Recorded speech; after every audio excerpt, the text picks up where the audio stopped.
Hello, everyone, and welcome back to another episode of Code Man Movies. This week, again, it's going to be another short episode. I don't have a lot. I didn't have a lot of time this week. I'm also very tired. I don't know if you can tell. Anyways, I was very tired this week. Couldn't watch as many movies as I would like, and I wish I could.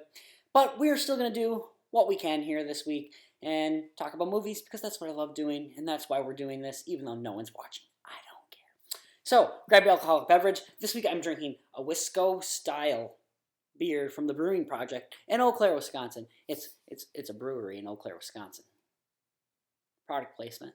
I don't know. But yeah. Let's talk about my life first. Let's talk about your life. Ooh, my TV's doing something. Anyways, guys, this week was a very busy week. In Wisconsin, Bloomer, Wisconsin, where I live, there's been snow on the ground, and snowmobilers are out, so it was very busy at the bar that I work at. We also had a customer break his leg in two.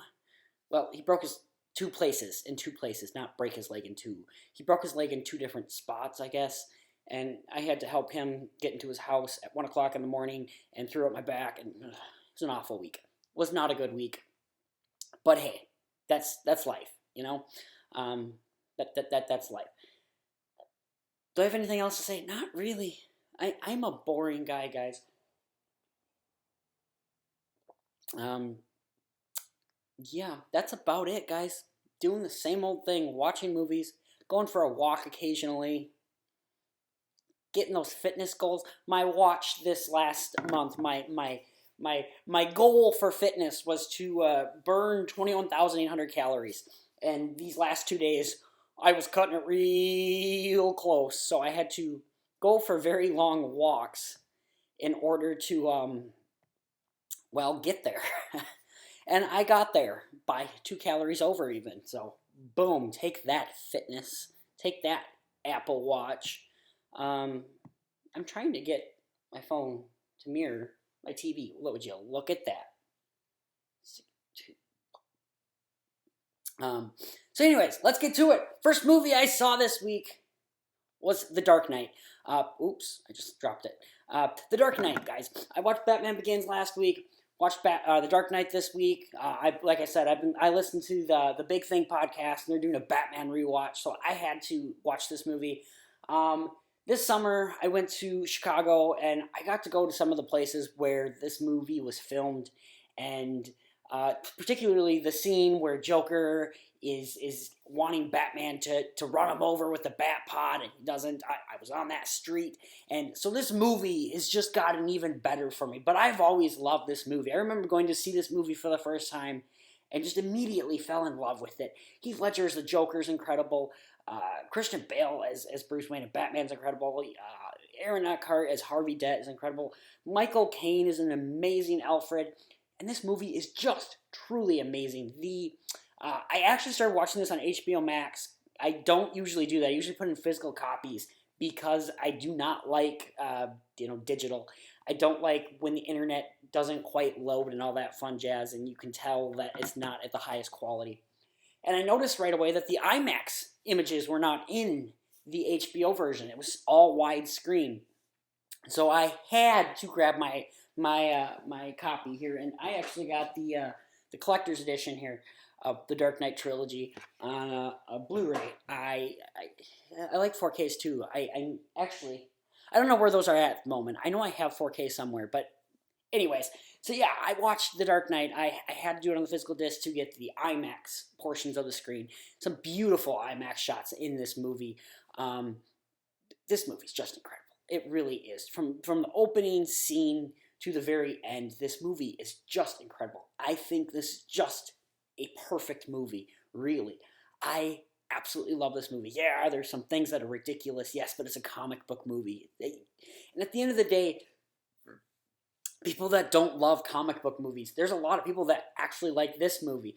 And I think part of the reason why that is because this really isn't a superhero movie in the sense that if you took Batman out of this movie and made him a cop, and then made the Joker just some weird guy without makeup and stuff, it's essentially the same movie. It's a cop drama movie about getting a serial killer almost, essentially. I mean, he's a serial, I guess. just a criminal, I guess. He's not necessarily a serial killer. He does kill some people, but anyways, the point is, this is just a great movie. It's not a good comic book movie necessarily. It's just a great movie. And just what Christopher Nolan did with this movie, it truly is just incredible. And, you know, Heath Ledger as the Joker is just truly one of the greatest performances of all time, in my personal opinion. I think he just became Joker, and just incredible what he does. And just truly an amazing movie. Love this movie so much. So many moments, so many scenes that stand out. The whole semi-truck chase with Joker, the whole ending bit where he's fighting people in that warehouse doodad, the thing with the boats, the everything with Two-Face, the hospital being blown up. All the practical effects that were done in this movie are absolutely incredible. I could just talk about this movie all freaking day long because I love The Dark Knight so freaking much. And this is definitely just one of my favorite movies of all time. I can quote this movie too much. I probably can go line for line with this movie, and I've probably seen it hundreds of times. Just on repeat at points I've had it. I watch this movie at least once, twice, 3, 4, 5 times in a year. I'm sure it's not going to be the last time I talk about this movie this year because I just watch it all the freaking time. And I absolutely just love this movie. It's so quotable, so well acted. It's freaking incredible. Some men just want to watch the world burn, and I just want to watch The Dark Knight 157 freaking times. Boom. Alright, I'm going to stop ranting. It's not really a rant. I don't know what it is. I'm crazy. Next up, guys, so as I was watching this movie, or watching The Dark Knight, actually, I remembered this movie, The Imaginarium of Dr. Parnassus. I knew I never could say it. And I knew that that was actually the final performance of Heath Ledger. The Dark Knight was the full final performance that he did. Like, he actually finished The Dark Knight. This movie, he did not finish it. Other actors came in. They were Johnny Depp and, Colin Farrell and Jude Law came in to help film scenes of this movie. And if you had not known that Heath Ledger had died and these actors came in for him, you would not have known that that was what was not originally written. And it's kind of interesting because Heath Ledger, for the most part, does kind of give a complete performance when you watch the movie as a whole. And when Johnny Depp and Jude Law and Colin Farrell come in, it's so interesting because they're really not. Those 3 actors are really not in the movie long. It's small portions that Heath Ledger did not get finished. Really, I mean, and I think it was rewritten after he died. So I think it wasn't the original idea of what was going to happen. But it's just really interesting that this movie still, they did a really great job rewriting around it and just replacing Heath with these actors. If you don't know the plot of this movie's insane. There's like this group of performers that go around, including Andrew Garfield, Christopher Plummer, and I forget what the other gal's name is. What is it? Lily Cole, I think her name is. Oh, and Vern Troyer, guy who plays Grip Hook in the original Harry Potter movie, I think. And Mini-Me, that guy's in the movie, yeah.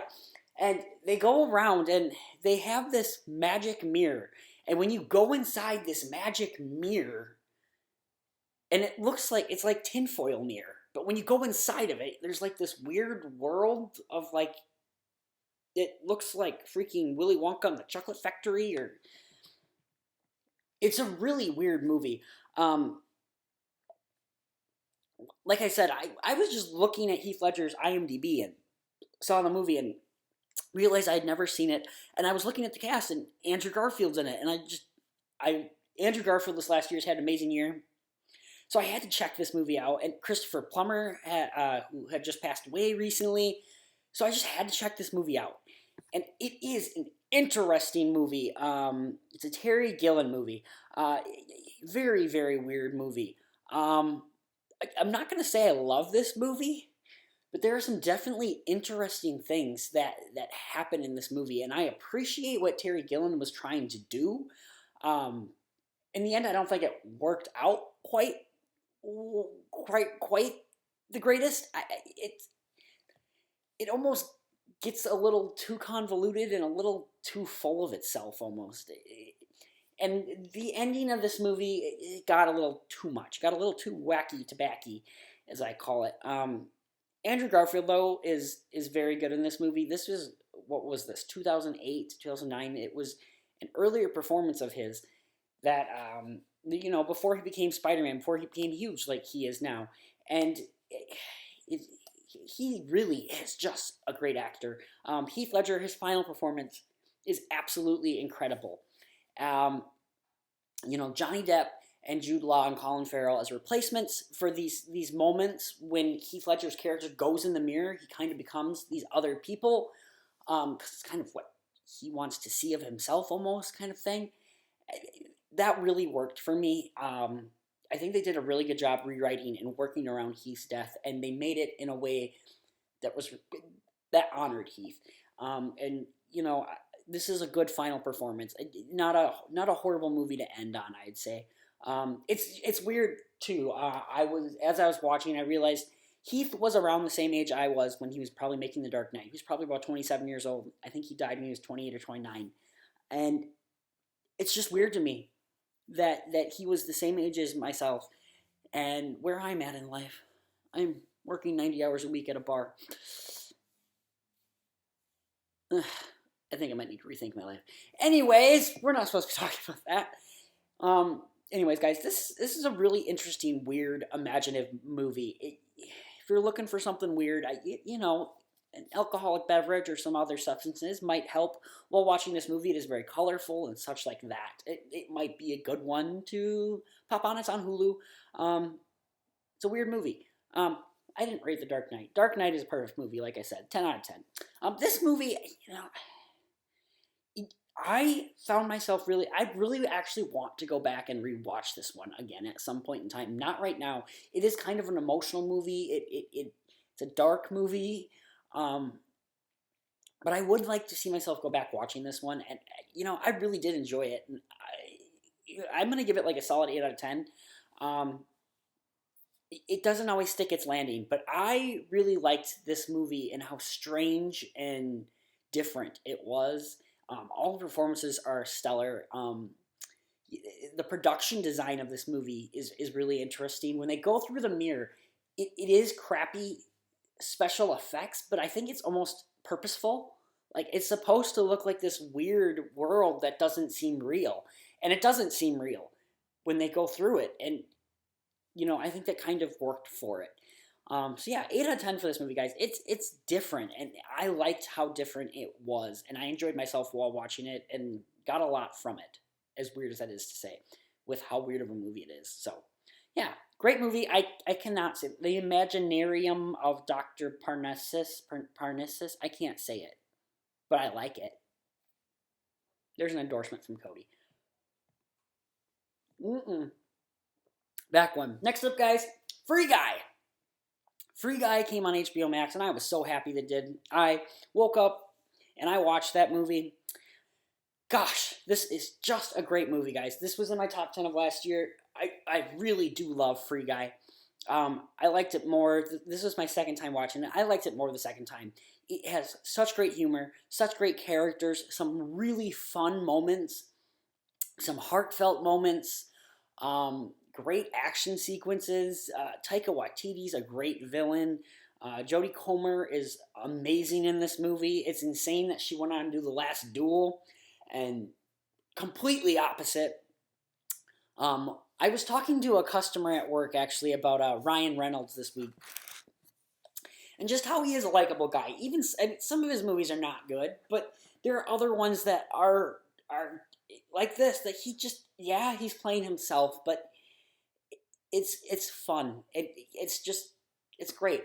And we were talking about this movie in particular, and she said she hadn't seen it. She said her son didn't think she would like it because she's not into video games. And I said, well, I don't think you need to be into video games for this movie. I think you need to understand what an NPC is, a non-player character. Like they're just people in a video game, and I think that's really all you need to understand. And you know, I I just think this is such a fun movie.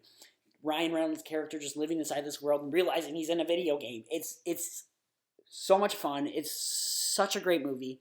It's so well written, honestly, in my opinion. Production design of this movie is fantastic. The way they make this world feel real.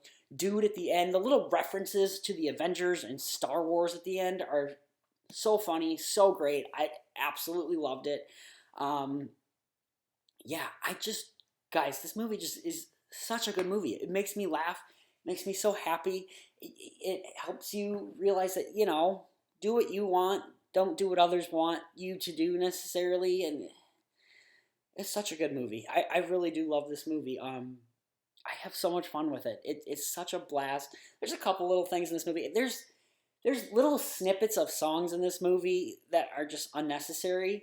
Would be my biggest. Like there's a moment where Ryan Reynolds jumps trying to catch a wrecking ball, and Miley Cyrus's wrecking ball plays for literally 3 seconds. Just I came in like a wrecking ball and it stops, and it's just pointless. There's some little moments like that are just dumb and pointless and don't need to be in the movie, and I wish they were taken out.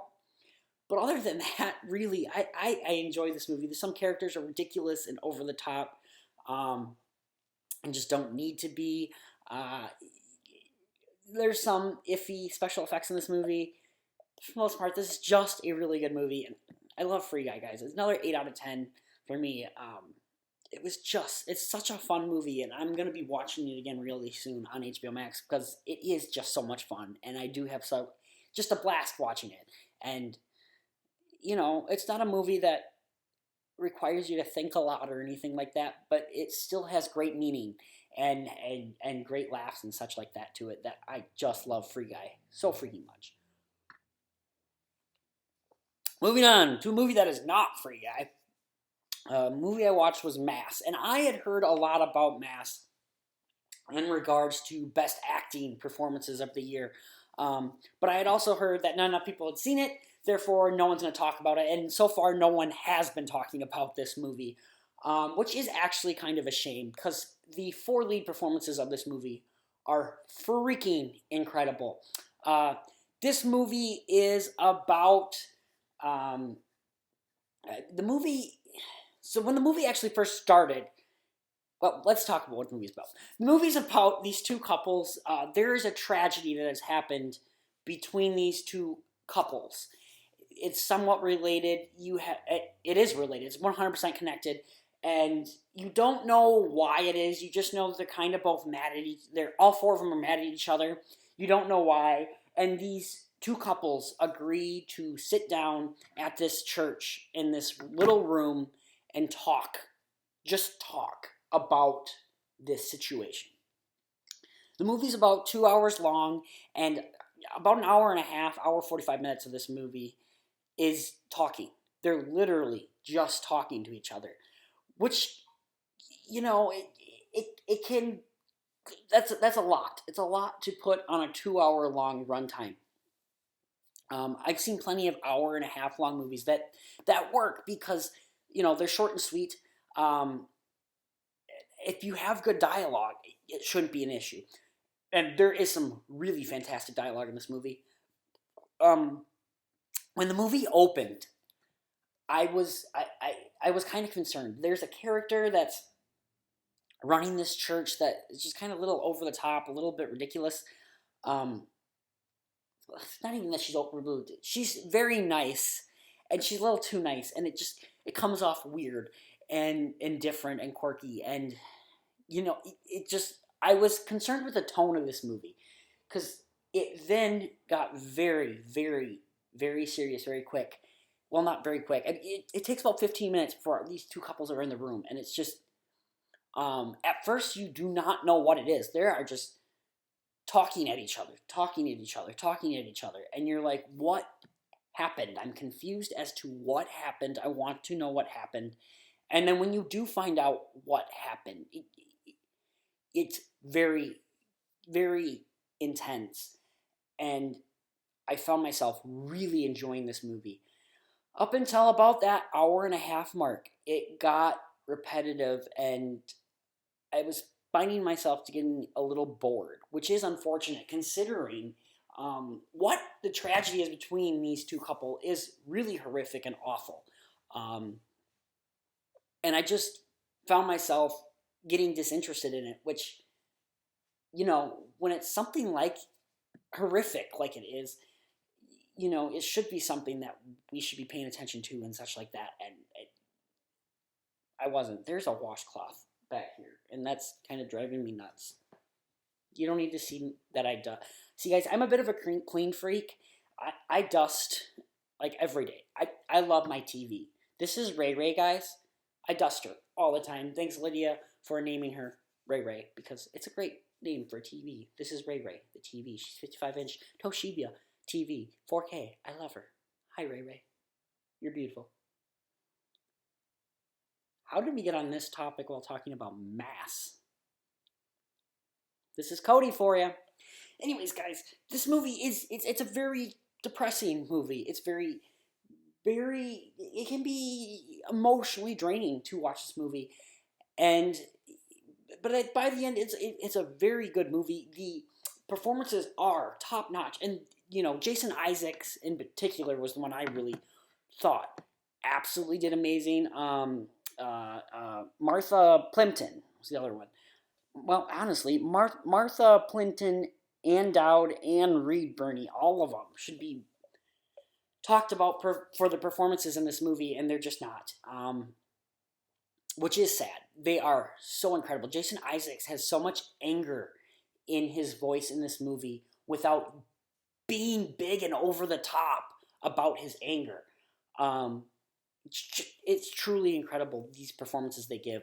And while the subject matter is dark and sad and dreary and depressing, it's very strong. It's very powerful. Like I said, it's a little too long. I think they could have cut the movie to an hour and a half instead of 2 hours. There's a point in the movie where you just start getting bored by it, honestly, because it's just talking and it's getting repetitive. They're talking about the same thing, which it's understandable. The event that happens between the two happens years before they're talking. This is years in the making, essentially. So there would be some repetition and such in real life, but by the end of it, I was getting kind of just over it. So at the end of the day, it is a really good movie. The performances should be talked about and just aren't. I'm gonna go 7 out of 10 for this one. Back to my 7 number. It's really good. I will never watch this movie again, ever. But I will always remember the performances being good. It's a movie that I will always remember everything really about it, but I just never want to see it again. If I have a conversation with someone about Mass 10 years from now, I'll be able to talk to them about it very easily. I'll remember everything about it. Some of the greater details I might not necessarily remember, but it's a movie that I will easily remember for the rest of my life just because it is such a powerful movie in that sense. So that's Mass. Not exactly a happy movie. If you're feeling depressing, like your life sucks and that it can't get any worse, watch this movie. You'll feel better. Next up, guys, this is a movie I saw last night. I went and saw Studio 666. I am a Foo Fighters fan. I love some of their songs for sure. I'm not the biggest Foo Fighters fan in the world. I mean, I like most of their songs. Their most popular songs, I'd say I really like. I also went and saw them at Lollapalooza this summer, and fantastic show. It really was a fantastic show. They closed off the weekend, really. So, yeah, they were great. They were great. I loved the Foo Fighters. Dave Grohl, seen him on, interviews and such like that. He seems like such a down-to-earth, fun guy. I love to hang out with him. He was on Hot Ones this last week with Sean Evans, and oh my God, it was probably the best episode of Hot Ones. If you've not seen that episode of Hot Ones with Dave Grohl, do yourself a favor, check it out. I might watch it again. I loved that episode so much. It made me laugh. I was just having a blast with Hot Ones. And I wish I was that happy watching this movie.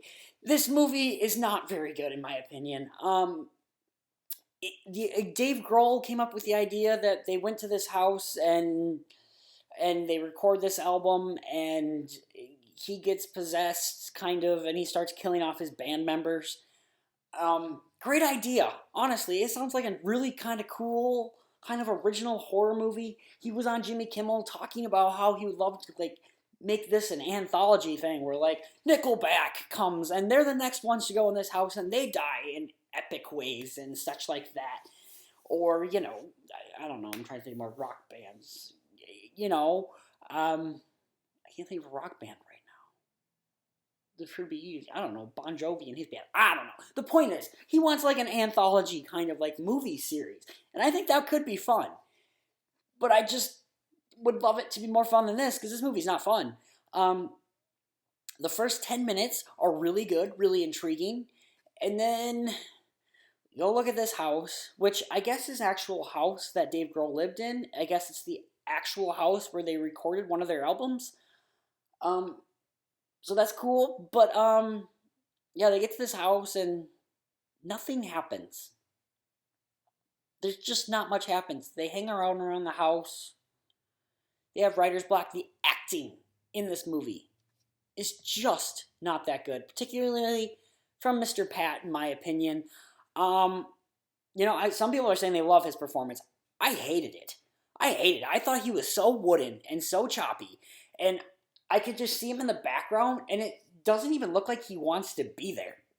It looks like Dave Grohl forced him to be there and gave him some money to do it, which is made even worse by the fact that he is in the movie a lot.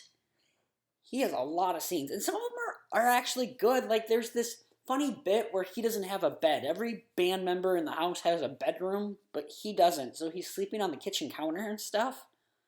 That was a great little bit, but then there's just other moments where it gets ridiculous and stupid. What I will say about this movie is the demons that we see, they're kind of left in the background. We don't see a whole heck of a lot of them, which is really kind of cool. It gives them some more fear and such like that. It makes them more interesting and more scary. So I did like that. There's some practical effects used in this for the kills and such like that are really cool. Some of the kills are really cool. One particularly with the chainsaw that's really interesting. Then there's just... And this movie follows horror tropes just to the worst. I mean, there's a scene where Dave Grohl discovers this place where there's a bunch of stuff that are fucked up. And he just spends like 20, 30 minutes, it seems like, just searching around this place. Like, hey, cool, look at this. Look at this. This serial killer can come at any time and kill me. But hey, this is cool. And it's just so stupid. It reminded me of Halloween Kills, where people are like, yeah, let's use a golf club to kill Michael Myers, the guy who survived a fire. Yeah, that's going to work. It was stuff like that happened in this movie that just drove me nuts. And just characters making some dumb decisions. Like I said, there's some very bad acting in this movie, some very over-the-top acting from other characters. And it just wasn't good. I went to the theater, and the person at the concessions was like, oh my God, tell me about what you think of this movie. I'm really excited about it. I love the Foo Fighters too. And, I was like, yeah, I will. I'm really excited too. Woo, woo, woo. And I went in, and the first hour of this movie is very boring. I will say that. The first hour is just boring. It's just them hanging around a house. It really is. There's a couple little scary moments, but nothing big in particular. And then the last hour kind of starts picking up, but it's still people just hanging around this house, not really doing much. And there's some interesting kills. It's supposed to be funny too. There's some funny moments. It's not very many. I laughed a few times, but nothing big, nothing gut-wrenching like it should be. Yeah. And by the end, it all kind of... This movie has like 5 endings. Like, you think it ends, and then oh, nope, this thing's not dead yet. And then we're going to go to another person, and another person, another person. And it's just... Like, I wanted to like it more. Dave Grohl is having a blast in this movie, which I love seeing. The other members of the Foo Fighters do not necessarily look like they're having a blast. A couple of them do. Then there's others like Pat that just doesn't want to be there, it doesn't seem like. And I don't know, guys. I just got really bored with this movie. by the time it got to an end, I was just ready to leave. And I went out and told the concession person, I'm like, this is not good. She's like, not good, like I should have some drinks? And I'm like, yeah, you need a few drinks to watch this movie. Maybe it would be a little better. She goes, okay, so like, bad that I should have drinks at the theater kind of thing? Or can I just watch this at home with Netflix and look at my phone for the first hour? And I went, yeah, probably watch it at home with your phone on and just pay attention a little bit, because you don't need to pay attention to all of this. There's just some really boring stuff in this movie. It could have been chopped down to about an hour and a half. The pacing is just awful. The writing is not that good. I think John Carpenter, I saw in the opening, helped with the score in this movie. That was kind of cool and such like that.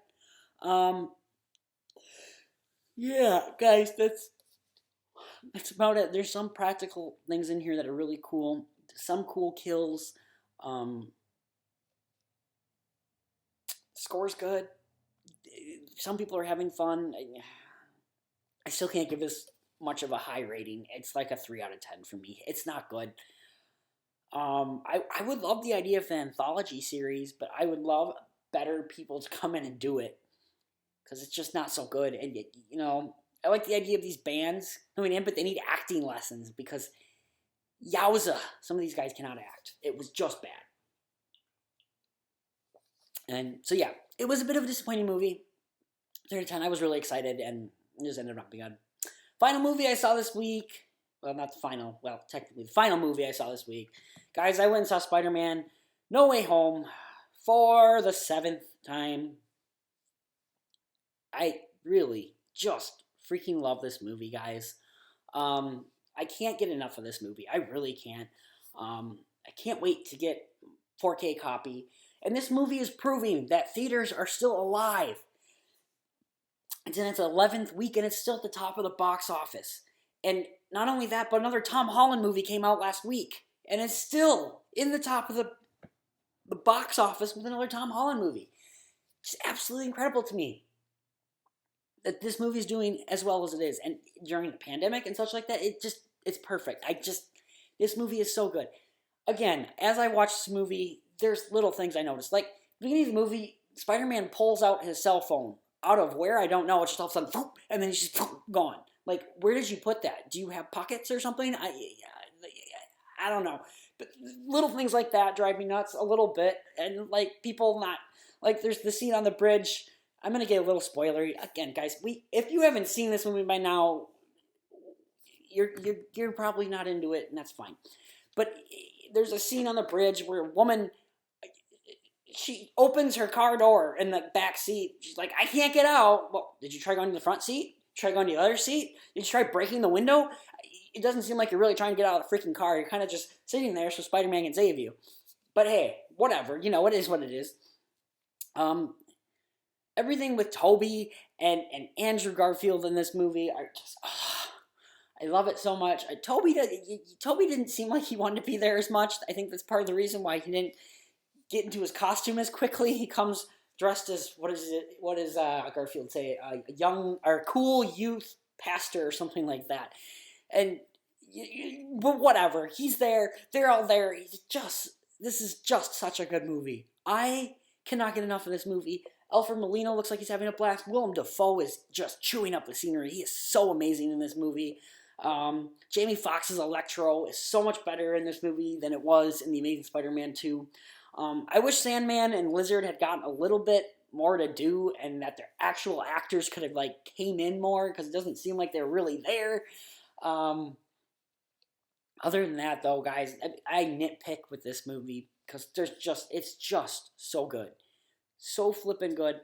I love every character in this movie. Really, Mary Jane is so good in this movie. MJ, Michelle, her name actually is, or whatever, Michelle Jones. Aunt May in this movie's incredible. Doctor Strange, with the little bit of screen time he has, is really great. Wong, even with his brief minutes of scene, is so good.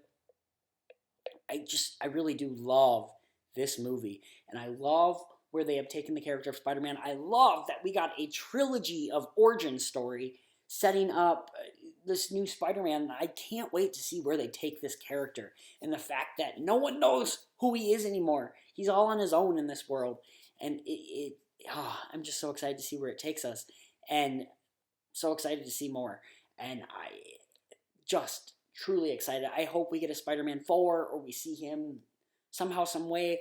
I haven't seen the new trailer for Doctor Strange Into the Multiverse because I've been trying not to watch trailers lately. In fact, when I went and saw both these movies last night, I went into the theater late so I could miss the trailers. Well, because I don't want to see trailers anymore.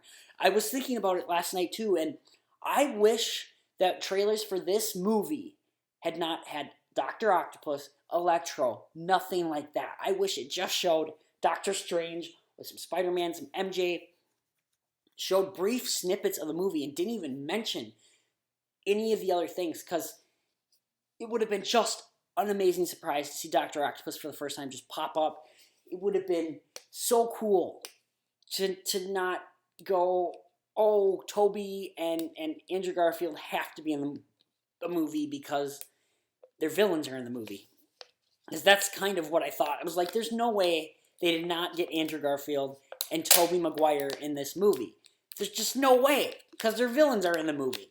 And, there was still a part of me that went, what if they're not in it? What if they're not in it? What if they just don't want to do it? What if they wanted too much money, blah, blah, blah. But I knew the entire time we were going to see them. And it doesn't mean seeing them for the first time wasn't great and stuff. And the fact that they were able to keep that sort of secret the entire time was great. And I feel bad for Andrew Garfield having to lie and Tom Holland having to lie and such like that. But, yeah, it's truly just incredible, guys. It's just such an amazing movie. I'm playing with my beer wrapper right now. It's a sticker that goes on these cans. Live, you're going to see me, well, pre-recorded, I guess, because I can't get live work, but you're going to see me pull a sticker off a beer can. See, look at that. Go to the Brewing Project in Eau Claire, Wisconsin. Great little brewery. Great beer. Even if you like beer, you'll like this beer. Anyways, Spider-Man No Way Home. It really is such an amazing movie. I absolutely love this movie. Can't wait to watch it at home. I can't wait to go see it a couple more times. I hear that they are releasing an extended cut, similar to what they did with, well, not really Avengers Endgame. And Avengers Endgame just had a deleted scene at the end that was really stupid and stuff like that. But here they're going to do a release similar to what they did with Far From Home, actually. Far From Home had like 10 minutes of additional footage or something like that, which made the movie a little bit better. I still don't love Far From Home. It's not my favorite. But anyways, I hear they're going to release more of this movie in March or something like that. And I hope they do. I hope they do. And I hope this movie does get to $2 billion. It's at like 1.875 or something like that. I don't think it's going to hit $2 billion, but it would be really cool if it did hit $2 billion. The drop-offs have been so low with this movie week to week. I think it's going to really drop off with the movie that comes out this week, The Batman, which we'll talk about a little bit later. But guys, I really do love this movie. I think it's one of the best Marvel movies that we've had. I just love everything that they do it. There's an immense amount of fan service, but it does such a great job not being fan service, really. It's used so well. And I love this movie so much. Can't wait to see it again. Hopefully I get to see it again soon. I really do want to see this movie again. It's such a great movie. That's Spider-Man Far From Home. 9 out of 10 for me still. This morning I watched the Screen Actors Guild Awards on HBO Max. I had no clue that they did that.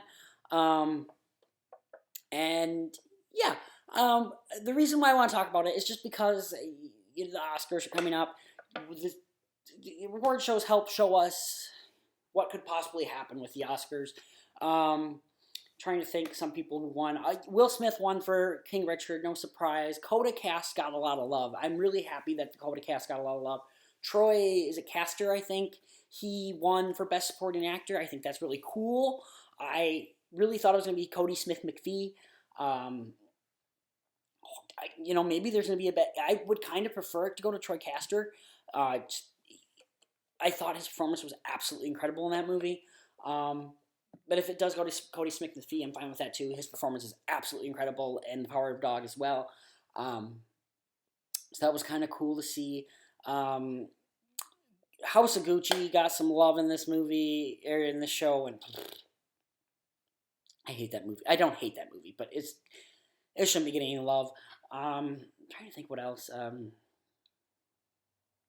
Not a whole heck of a lot of surprises, honestly. It wasn't a whole heck of a lot of anything. I mean, Jessica Chastain won for Eyes of Tammy Faye. I guess that was kind of interesting. A lot of TV stuff. I'm not big into TV shows. I don't know none of that kind of stuff. I'm all about the movies, really, for the most part. But honestly, with this show, there was not much surprises in it. There really wasn't. Something that I noticed in the show is they obviously were running out of time, and so there's moments with the TV ones that they didn't play the clips when announcing the actors. But when it went back to the movies, they played the clips for the actors. And I hate that. Even though I'm not a big TV show guy, if you're going to play the clips for the movies, you need to play the clips for the TV shows. It's stupid. I don't like that. Because they do the same thing for the Oscars sometimes. They'll play clips for the actors, but they won't play clips for cinematography and stuff like that. It's so stupid just because they're running out of time. Either commit or don't.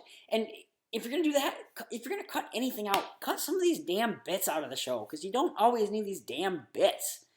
At the end of the day, I'm watching this show to see who wins. I'm not watching for your damn little bits.